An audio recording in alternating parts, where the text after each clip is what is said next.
Hello. आज हम एक बहुत ही सरल सी लगने वाली लेकिन बहुत गहरी कहानी की परतों को खोलने वाले हैं। ये कहानी है एक जादुई तरबूज के फूल की जो एक पूरे गांव के लिए जिंदगी का एक बड़ा सबक बन गया। तो चलिए इस कहानी में उतरते हैं और देखते हैं कि ये हमें क्या सिखाती है। ये कहानी शुरू ही कुछ ऐसी लाइनों से होती है जो एक तरह से पूरी कहानी का आईना है। ये हमें पहले ही बता देती हैं कि ये सिर्फ एक गर्मी की लहर की कहानी नहीं है, बल्कि ये लालच, समुदाय और मिल बांट कर पाने वाली असली खुशी की कहानी है। अब देखिए, इस कहानी में कोई एक हीरो नहीं है। कहानी का असली किरदार तो पूरा गांव है, जो एक साथ एक बड़े संकट का सामना कर रहा है। एक विनाशकारी सूखा और ऐसी भीषण गर्मी की लहर जिसने सबकी उम्मीदों को जैसे झुलसा कर रख दिया था। तो चलिए कहानी के पहले हिस्से में चलते हैं, संकट में एक गांव। यहाँ हम उस निराशा और हताशा के माहौल को महसूस करेंगे जिसमें ये पूरा गांव जीने के लिए मजबूर था। संकट के निशान हर तरफ थे। जमीन तवे की तरह जल रही थी। गांव का इकलौता हैंडपंप भी जवाब दे चुका था और पानी का हर एक स्रोत धीरे धीरे सूख रहा था। हालत इतनी बिगड़ गई कि बिरजू नाम का एक नौजवान तो गर्मी से बेहोश तक हो गया। पूरा गांव, खासकर किसान, एक साझा निराशा में डूबे हुए थे। अब कहानी उस मोड़ पर आती है जहां सब कुछ बदल जाता है। चलिए देखते हैं उस अप्रत्याशित नखलिस्तान को, एक ऐसी चमत्कारी घटना जिसकी किसी ने कल्पना भी नहीं की थी। तो हुआ ये कि एक रात किस्मत ने जैसे करवट बदली। बांध का एक पुराना जंग लगा ताला अचानक टूट गया। पानी का सैलाब सीधा विभीषण के तरबूज के खेत में जा घुसा। पानी के तेज बहाव में सारे तरबूज बहकर पास के सूखे तालाब में जमा हो गए और फट गए। और अगली सुबह जब गांव वालों की आंखें खुलीं तो उन्होंने एक चमत्कार देखा। तरबूज के मीठे रस से भरा एक ठंडा लाल स्विमिंग पूल। जरा उस एक पल की कल्पना कीजिए। गांव वाले अपनी सारी चिंताएं, सारी परेशानियां भूलकर उस अनोखे तरबूज के पूल में कूद पड़े। ये उनकी तकलीफों के बीच एक छोटी सी लेकिन बिल्कुल शुद्ध और साझा राहत थी। लेकिन अफसोस, ये साझा राहत ज्यादा देर तक नहीं टिक सकी। यहीं से कहानी में असली संघर्ष शुरू होता है। चलिए तीसरे हिस्से में देखते हैं कि कैसे स्वर्ग की एक कीमत तय हुई और ये साझी खुशी एक निजी संपत्ति बन गई। ये ख्याल विभीषण के मन में आया। बस इस एक सोच ने सब कुछ बदल दिया।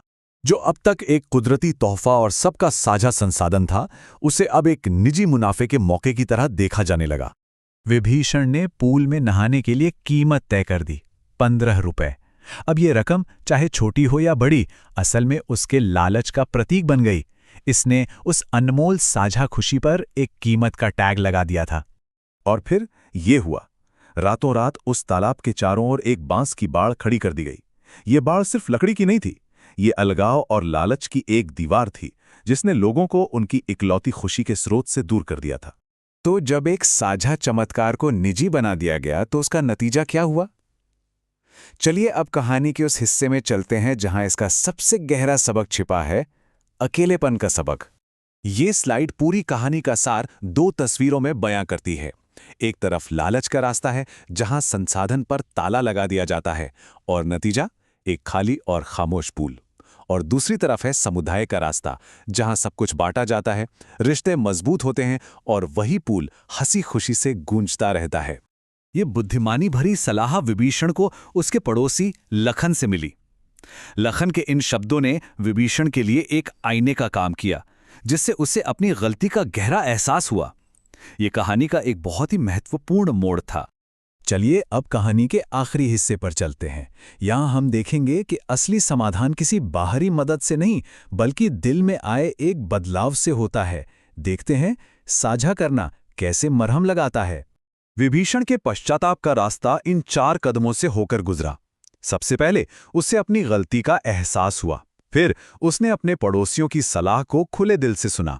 इसके बाद उसने अपनी कमाई से पूरे गांव के लिए एक मेला लगाकर अपनी गलती सुधारने का कदम उठाया। और आखिर में उसने सबके सामने माफी मांगी और समुदाय का टूटा हुआ विश्वास फिर से जीता। कहानी के अंत में बांध की मरम्मत हो गई और पानी की समस्या भी सुलझ गई। लेकिन कहानी का असली समाधान ये नहीं था।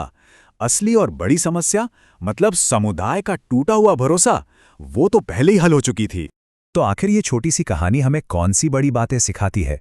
ये सिखाती है कि साझा संसाधन ही समुदाय की नींव रखते हैं, जबकि निजी लालच उसे बिखेर सकता है।